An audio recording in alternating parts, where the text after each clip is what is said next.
What's going on, guys? It's Nick here, back with another fantasy football video. This one's going to be the first episode in, I believe, a 4-part series I'm going to run. Fantasy football fact or fiction. I'm going to be looking at 4 kind of things that people just kind of talk about, taking a little bit for granted if it's even true or not, if the data actually backs it up. Right now, I know I'm doing this one. The third-year wide receiver breakout is one. The passing league narrative is another. And I'm not sure if I have the 4th one yet. I may have written it down somewhere. But it's going to be a 4-part series. But this one is going to be, are running backs more injury prone than wide receivers? And this is something that I use a lot. And obviously, since I use it a lot, you can kind of tell where this one's going, if it's true or not. But the idea is that in the early rounds, it's one of the ideas for RB0, in that in the early rounds, you want to mitigate your risk as much as possible. Because remember, I talked about in other videos, you got to nail your first couple rounds. So to do that, you want to say, okay, injuries is probably one of the biggest risks. I can mitigate injuries, or at least reduce my risk of injury by taking a wide receiver, since as you see from this, not a chart, but this graph, or not a graph even, table. This table here, looking at it, wide receivers on average, and this is from 2015, but I've seen sources from different websites say that the numbers are fairly consistent year to year. You see wide receivers are 4.5% per game of injuries, and running backs are 5.2%, and that's on less snaps, because remember, usually wide receivers are out there. If you're number one wide receiver, you're out there nearly every play.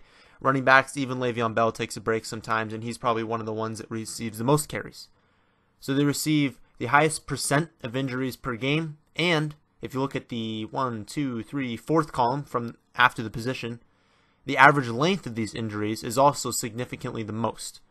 3.9 weeks as opposed to 3.2 weeks, and you might say, okay, that doesn't sound significant, but generally, when you're looking at stats, I mean, all the other ones are around 2.6 to 3.2, and then all of a sudden 3.9 for running backs. And there's another chart that I'm going to show in a second that basically backs that up. And then you look at the last one, it basically just subtracts average length from the 16, and or roughly does that, and you get the available games per 16, and again, running backs at least. So that confirms the outlook that running backs are more injury prone. They have a higher percent chance of being injured.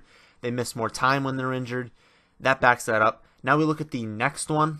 And actually, I guess before we move on, that one was from Pro Football Logic. This one that I'm showing is from the Washington Post. And then the last one I found on Reddit, actually. I'd seen it on a lot of places, but I guess the last place I looked was Reddit.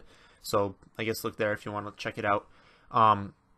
This just shows the average plays per injury. And obviously, you got to think special teams has to be the most.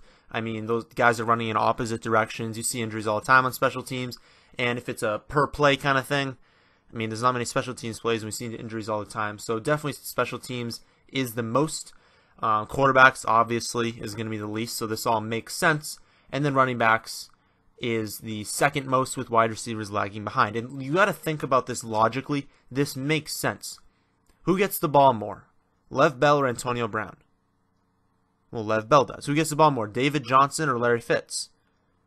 Who gets the ball more? The running backs on the Bucks or Mike Evans? Like, even the elite wide receivers, they're getting, on a good day, they're getting double-digit targets. So let's say you have an elite wide receiver getting 13 targets. He catches 10 balls. A lot of these targets are like out routes and stuff, so maybe he gets tackled 6 times. There's no running back you're starting that's getting tackled 6 times. I mean, a lot of them getting the ball 17, 18 carries, or getting 2, 3 receptions. They're getting tackled 15 to 20 times in a game, and they're also blocking. You can get injured blocking. They're going out for routes. So it makes sense that a running back has more opportunity to get injured. I mean, there's just more opportunity for them to be injured. So now we look at the very last one, and it's just the number of for each position that are on the injured reserve. And it's an average per year over 2007 to 2009. And I do like using my own data for a lot of this stuff. I mean, this is like the only thing I'm not using my own data for.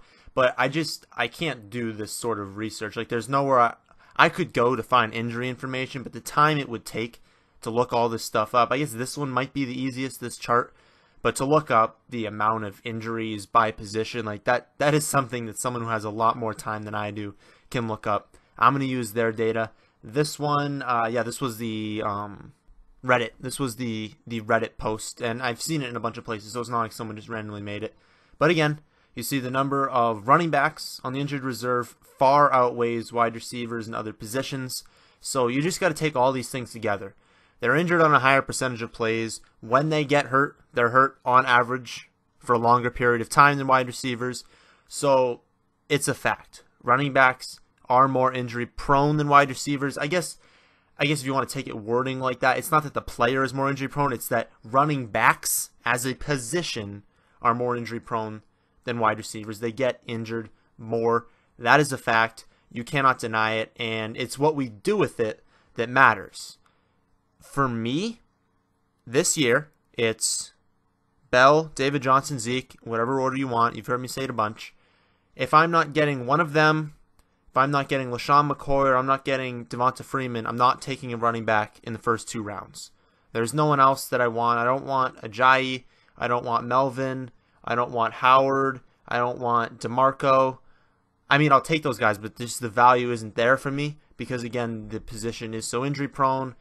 The upside's there. Look at some of my previous videos. Look at the videos I'm going to post in the future. The upside for hitting on a top 5 running back is better. It is more beneficial to your team to hit on a top 5 running back than a top 5 wide receiver. The problem is that this is what the data shows, and that it is more risky to take a running back, not only from an injury standpoint, but from a replacement standpoint. I mean, no one's taken, look at any wide receiver in the top couple rounds. Like, no one's taken their job. No one's going to pass Julio. No one's going to pass Odell. No one's going to pass Antonio. No one's going to pass Evans, Green, Dez. Like, no one's going to pass these guys. I have seen running backs in the first round get passed in the depth chart. It is not a fluke thing to happen.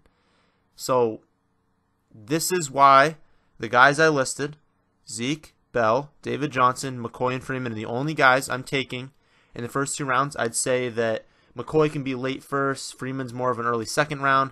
Obviously, you guys have seen my rankings. You can download my rankings on the website. Look in the description for that. It's the top 3 for those big 3, and I don't care what order you take them in. It's all your personal preference.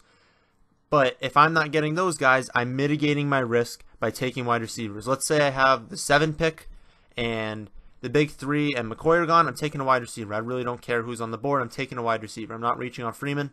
If I'm later in the first round, maybe I reach on Freeman potentially in a PPR league, but probably not.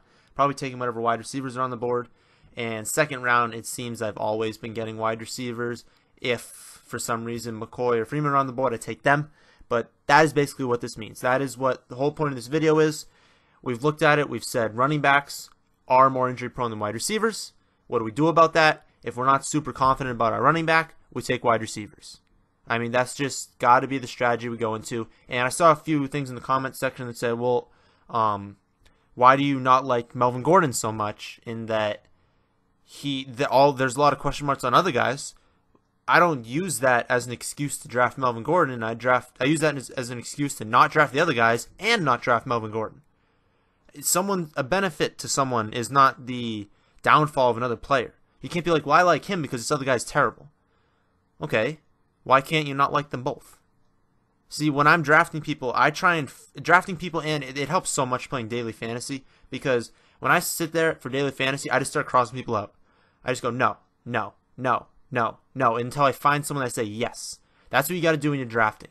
Look at the board and just be like, no, no, no, no, until you find someone. Now, if you said no for 3 rounds and you found someone in like the 5th and you're in the first round, maybe you're a bit too selective.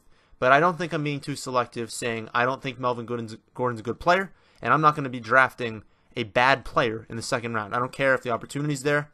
I mean, he's garbage. He's complete garbage. And just don't use that thinking. Don't say that, oh, all these other guys on the boards are terrible, so I might as well take this guy who's also terrible. Well, no, you do not have to do that, because you're in the second round. And I can personally guarantee you that there are good players available in the second round. There are not 10 good players in the league. There are wide receivers available in the second round that I would have over Melvin Gordon. There are running backs available in the second round that I would have over Melvin Gordon. Look at the rankings. Check out the premium rankings on the website. You'll understand what I'm talking about. You can do these drafts without taking bad players and mitigating your risk in these first 2 rounds. That is the key to winning fantasy football. Kill it on some late round flyers. Do solid in the middle rounds. Just don't choke for like 3 rounds in a row. And just kill it in your first 2. That's what you got to do. You got to be super confident in those first 2 round picks. And that's why we do these videos. If you're not super confident, don't take a running back. That's essentially the mindset you got to have.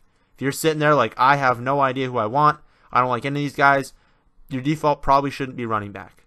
Because if he gets hurt, kind of screwed. I mean, you're kind of screwed if one of your first 2 round guys gets hurt.